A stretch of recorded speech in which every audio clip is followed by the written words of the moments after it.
So one last time, to wrap this all up, the president is enforcing a policy, his own administration's policy, even though he says he hates it, and even though it is his administration's power to stop it if he wanted to. Yet he says separating families is the Democrats' fault because Democrats won't come to the table and negotiate on immigration, even though they have.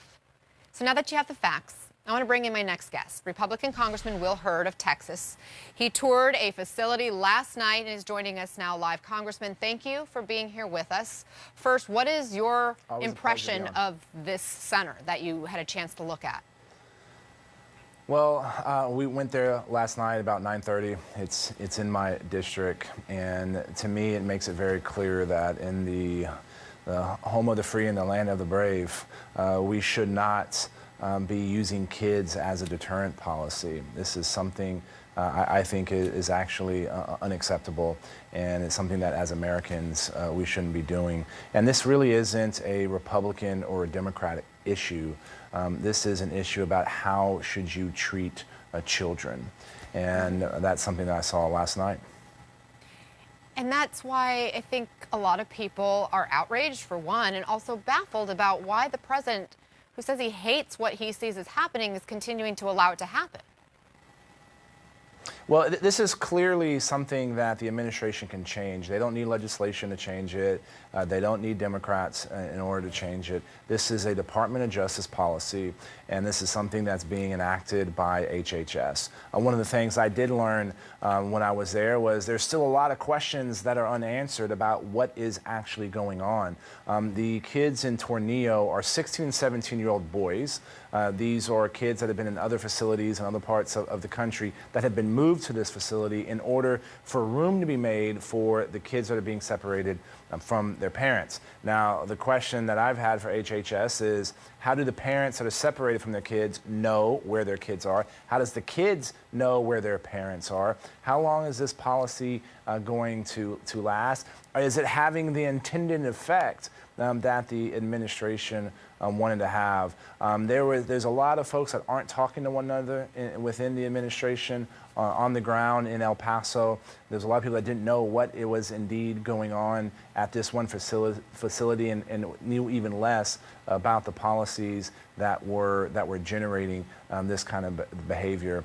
And ultimately, you know, what we need to be doing to secure our border, it is 2018. We don't have operational control of our border, but we shouldn't use 4th century tools like a 30-foot high concrete structure and tent cities to solve a 21st century problem. We need additional immigration judges in order to apply consequences to people that are violating the law. There are alternative forms of detention that have proven to be more effective and a lot cheaper to enact. Those are the kinds of things that we should be looking at. Where was the analysis that was done by HHS and DOJ when they decided to take this one path over others? These are still some of the questions that I have even after having toured this facility.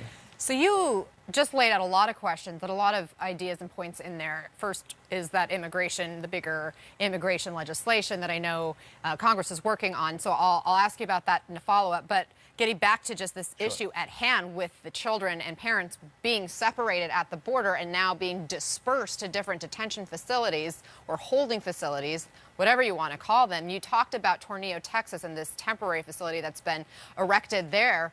And you don't have answers to the questions that you were asking about whether the federal officials who are doing this separation are now tracking where the families are going and have a sense of whether they are even in contact with each other once the parents and children are separated? That's correct, and that's an issue that folks back in Washington, D.C. have to figure out. Let me be clear, the Tornillo facility has 16 and 17-year-old boys that are considered unaccompanied minors. When they came into this country, they were by themselves, and they were in other facilities that were state-approved and state-run, and they got taken out of those facilities and moved to Tornillo. On site in Tornillo, there are folks that are working with them on trying to find a family member, whether in the United States or back in their home country. They have access to pro bono legal services, things like that. But this is a symptom of a larger problem, and that larger problem is that we're taking kids out of the hands of their family. We know from October 2017 to April of this year, there were 700 kids that were separated from their parents. 100 of those were kids that were under the age of 4. And so they were taken away probably for the first time to be away from their mother and father. I don't think anybody thinks that's acceptable behavior in an industrialized country. And so we also know that over the last 2 months that DOJ has separated 2,000 kids from their parents. And again, all these questions still exist. And if we have to separate kids from their parents, then we probably need to rethink our strategy on how we're securing our country. Let's take Coast Guard. Coast Guard is only able to action 25% of the known drugs they know that are coming in this country, which means 75% is not being actioned. Let's put some more resources in Coast Guard. Let's make sure that we're using technology along the border to aid the men and women in Border Patrol. I have more border than any member of Congress, 820 miles of border. These are some of the smart solutions that we should be doing to make sure we actually have operational control of our border. And let's make sure we have more immigration judges and address the root causes in places like Honduras and El Salvador and Nicaragua. These are all better paths forward that we can work together in a bipartisan way and ultimately to solve. This problem is too complicated to try to solve it by one party by themselves. Yeah. We actually have to work in a bipartisan fashion. Well, and what you're saying is what we're also hearing from a number of Democrats. It sounds like you agree on a lot of issues, Republicans and Democrats, and yet we aren't seeing anybody working together. In fact, my understanding is the Republican bill that has been negotiated between conservatives and moderate Republicans in the House has only been dealing with Republicans at the table. No Democrats were invited into that negotiation, which, again, I don't understand why, but the president could end what's happening right now at the border with the separation of families and children, the children and parents, with a stroke of a pen in a single tweet. Will you call on the president to end this practice now?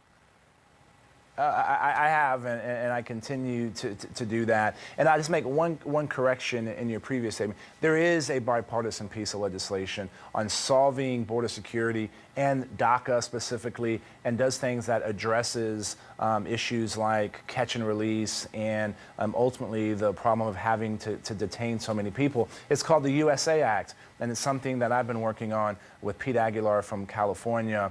And we have 30 Republican co-sponsors, 30 Democratic co-sponsors.